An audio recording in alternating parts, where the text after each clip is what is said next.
சகோதரர் பக்சிங் அவர்களின் ஊழியத்திலிருந்து விடாய் துணிக்கேற்ற வார்த்தைகள். ஜூலை மாதம் 21ஆம் தேதி. நாங்கள் மாம்சத்தில் நடக்கிறவர்களாயிருந்தும் மாம்சத்தின்படி போர் செய்கிறவர்கள் அல்ல. 2 கொரிந்தியர் புஸ்தகம் 10வது அதிகாரம் 3வது வசனம். எல்லா கோத்திரத்தாரும் தாவீதை ராஜாவாக ஒப்புக்கொண்ட போது எபேசியரும் தோற்கடிக்கப்பட்ட போதும் இன்னும் சில பெலிஸ்தேர்கள் தாவீதின் ஆட்சியின் கீழ் வர மறுத்தார்கள். 2 சாமுவேல் புஸ்தகம் 5வது அதிகாரம் 17 மற்றும் 18வது வசனங்கள். தாவீது சவுலால் துரத்தப்பட்டு அதுலாம் குகையில் ஒளிந்திருந்த போது வேறெங்கும் போவதற்கு முன்பதாக தாவீது தேவனுடைய ஆலோசனையை பெறவும் அவரிடம் விசாரிக்கவும் கற்றுக்கொண்டான். பெலிஸ்தருக்கு விரோதமாய் போகலாமா, அவர்களை என் கையில் ஒப்பு கொடுப்பீரா என்று தாவீது கர்த்தரிடத்தில் விசாரித்த போது, கர்த்தர் போ, பெலிஸ்தரை உன் கையில் நிச்சயமாய் ஒப்பு கொடுப்பேன் என்று தாவீதுக்கு சொன்னார். 2 சாமுவேல் புஸ்தகம் 5வது அதிகாரம் 19வது வசனம். தேவனுடைய வழிகாட்டுதலின் கீழ் பெலிஸ்தியர்கள் அவனுக்கு எதிராக வந்தபோது அவன் அவர்களை தோற்கடித்தான். ஆனால் அவனுக்கு எதிராக இன்னும் சில பெலிஸ்தியர்கள் தொடர்ந்து வந்தனர். வசனம் 22.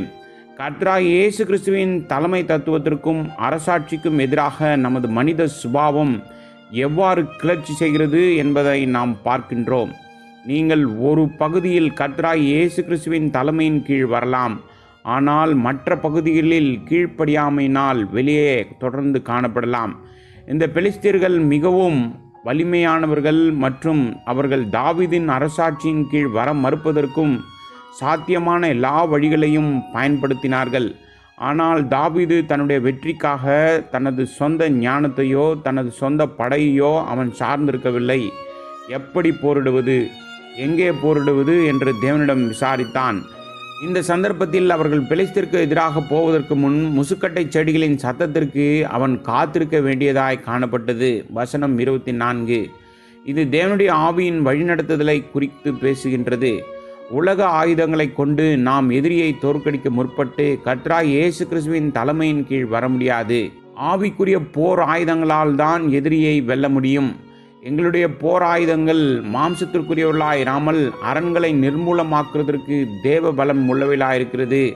அவைகளால் நாங்கள் தர்க்கங்களையும் தேவனை அறிகிற அறிவுக்கு விரோதமாய் எழும்புகிற எல்லா மேட்டிமையையும் நிர்மூலமாக்கி எந்த எண்ணத்தையும் கிறிஸ்துவுக்கு கீழ்ப்படிய சிறைப்படுத்துவர்களாயிருக்கிறோம். 2 கொரிந்தியர் புஸ்தகம் 10வது அதிகாரம் 4 மற்றும் 5வது வசனங்கள். இதுவே நாம் எதிரியை தோற்கடிப்பதற்கும் ஆண்டவராகிய இயேசு கிறிஸ்துவின் அரசாட்சிக்கும் அவருடைய தலைமையின் கீழ் நம்மை தொடர்ந்து காத்துக்கொள்வதற்குமான ஒரே வழி. கர்த்தராகிய இயேசு கிறிஸ்துவின் தலைமை தத்துவத்திற்கும் அரசாட்சிக்கும் எதிராக சாத்தானுடைய பெரும் பகை தொடர்ந்து காணப்படுகிறது. இதனால்தான் அவருடைய அரசாட்சிக்கு எதிராக பலர் கிளர்ச்சி செய்து சுதந்திரமாக தாங்கள் விரும்புவதை செய்கிறதை நாம் பார்க்கின்றோம். தேவன் தாவீதின் எல்லா எதிரிகளையும் விரட்டி அடித்து பின்னர் அவனை எல்லாவற்றுக்கும் ராஜாவாக்க வேண்டியிருந்தது. ஒவ்வொரு காரியத்திலும் கர்த்தராகிய இயேசு கிறிஸ்துவின் அரசாட்சியின் கீழ் நம்மை எப்படி வைத்திருக்க வேண்டும் என்பதை கர்த்தர் நமக்கு கற்பிப்பாராக.